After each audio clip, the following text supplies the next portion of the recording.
Bharatiya Janata party के विजय रथ को थामने के लिए तमाम विपक्षी दलों का गठबंधन बना, नाम दिया गया इंडिया गठबंधन। लेकिन इंडिया गठबंधन की जो दास्तां रही है बड़ी अजीबोगरीब रही है। इस गठबंधन के रचनाकार बिहार के मुख्यमंत्री नीतीश कुमार रहे। उनका साथ कई राजनीतिक पार्टियों ने दिया। कई दौर की बैठकें हुई और बैठकों में इस गठबंधन के स्वरूप देने पर खूब मंथन हुआ। लेकिन सबसे पहले इस गठबंधन से अगर कोई भागे वो नीतीश कुमार ही भागे। कई अन्य छोटे छोटे दलों ने भी फिर इंडिया गठबंधन में शामिल होने की जो मुहिम छेड़ी थी इससे दूर हो गए। और न केवल नीतीश कुमार, कई अन्य पार्टियां थी जिनका अपने राज्यों में मजबूती के साथ, दमखम के साथ जनाधार है, वो भी इस गठबंधन में शामिल न हुई। हरियाणा की बात करें, हरियाणा में भी यह गठबंधन चला। एनसीपी, कांग्रेस और आम आदमी पार्टी का गठबंधन बना हुआ है। तो देखिए हरियाणा में भी यह गठबंधन अब टूट गया है। एनसीपी इस गठबंधन से दूर हो गई है। मैं हूं विनोद महला, आप देख रहे हैं दा मुद्दा।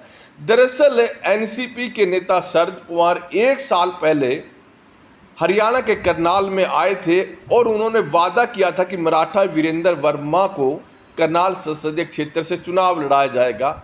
और मराठा वीरेंद्र वर्मा और उनके समर्थकों ने दावा किया था कि शरद पवार ने उनसे जो वादा किया है यही किया था कि करनाल संसदीय क्षेत्र में कांग्रेस का कैंडिडेट नहीं होगा बल्कि एक साझा उम्मीदवार मराठा वीरेंद्र वर्मा होंगे। और काफ़ी उम्मीद थी कि मराठा वीरेंद्र वर्मा को टिकट यहाँ से मिलेगी। हालांकि जो धरातल की सच्चाई थी या फिर कांग्रेस पार्टी की सच्चाई थी, कहीं भी मराठा वीरेंद्र वर्मा का नाम नहीं चला था। कुछ सोशल मीडिया पर कुछ यूट्यूब चैनलों ने उनका नाम चला कर रखा और उनके समर्थकों ने खूब शोर मचाया कि देखिए मराठा वीरेंद्र वर्मा की टिकट पक्की है।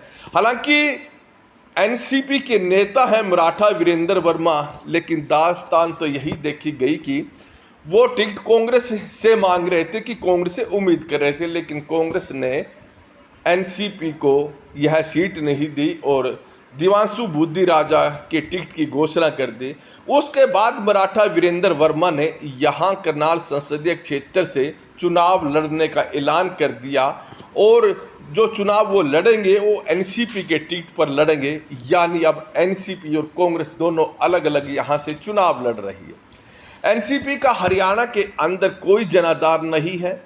बात करें मराठा वीरेंद्र वर्मा की, करनाल संसदीय क्षेत्र की बात करें, यहाँ करनाल जिले में और पानीपत जिले की जो विधानसभा इसराना है, यहाँ पर रोड समुदाय की अच्छी खासी वोट है और इस संसदीय क्षेत्र में रोड समुदाय की करीब 2.25 लाख वोट हैं।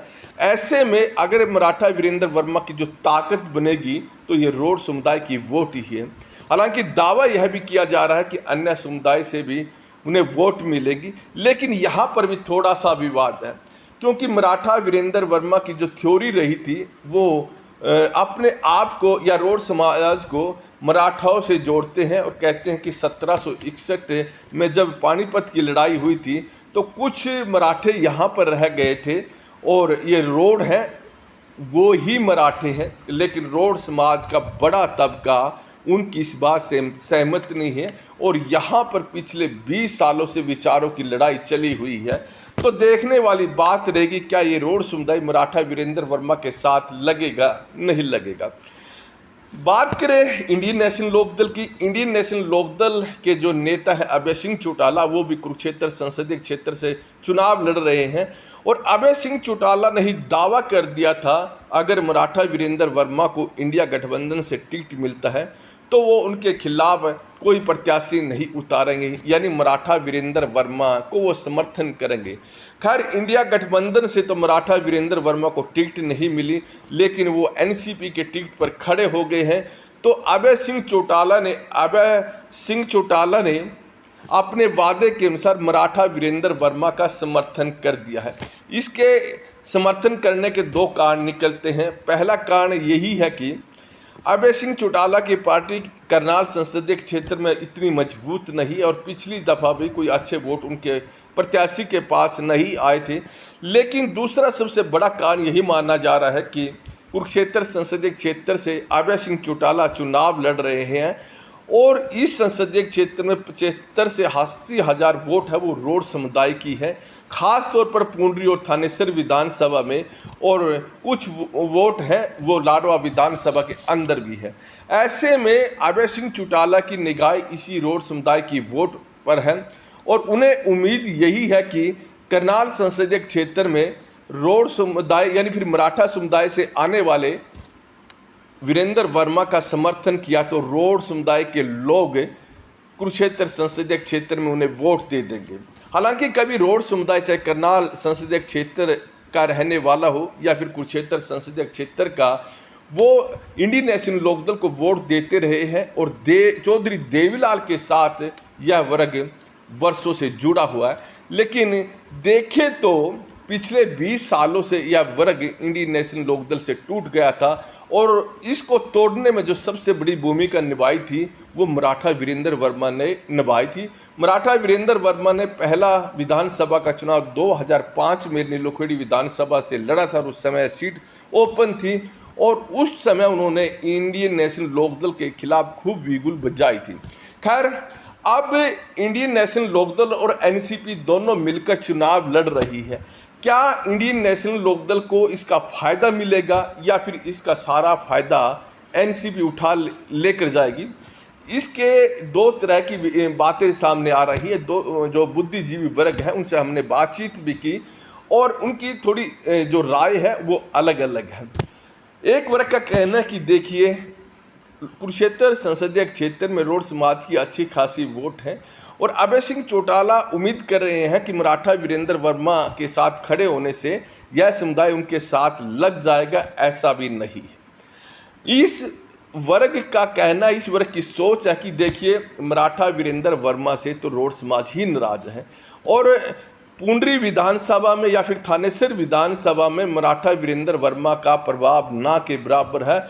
इक्का दुक्का थोड़े बहुत लोग हैं जो उनकी इस विचारधारा से सहमत हैं, बाकी तो उसी विचारधारा से सहमत है कि वो रोड है और कट्टर रोड है, ऐसे मानते हैं।